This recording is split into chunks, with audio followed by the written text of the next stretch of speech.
hi මගේ රත්තරන් යාළුවනේ ඔන්න අද අපි කොක්ටේල්යක් හදන්න හදන්නේ ඒකට දාන්න ඕන කියන්නේ ඔය කට්ටිය කැමති දෙයක් දාගන්න මන්නම් දාන්න කොමඩු ගෙඩියක් ගෙනාවා එතකොට තව ගෙනල්ලා තියෙනවා ඇපල් බියර් එකක් ගෙනල්ලා තියෙනවා ඊට පස්සේ මැංගෝ එකක් අඹ එකක් ගෙනල්ලා තියෙනවා ඊට පස්සේ බ්ලැක් බෙරි බෝතලයක් බෝතලයක් නේ ටින්න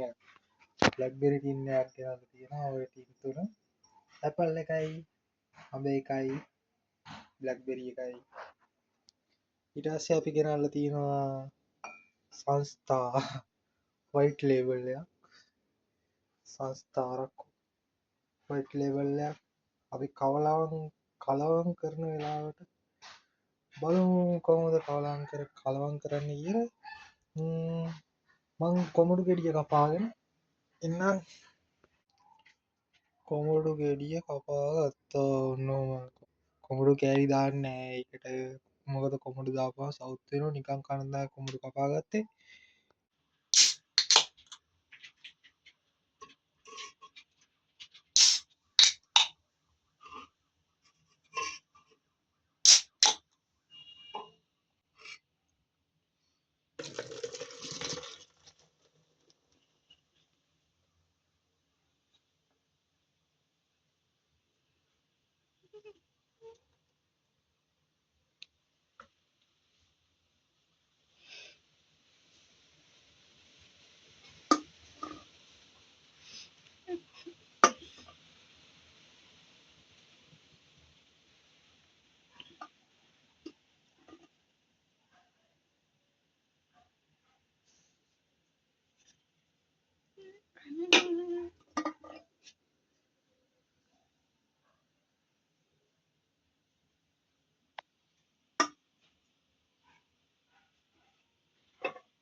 ඔන්න ඒ විදිහට තමයි අපේ කොක්ටේල් එක හදාගත්තේ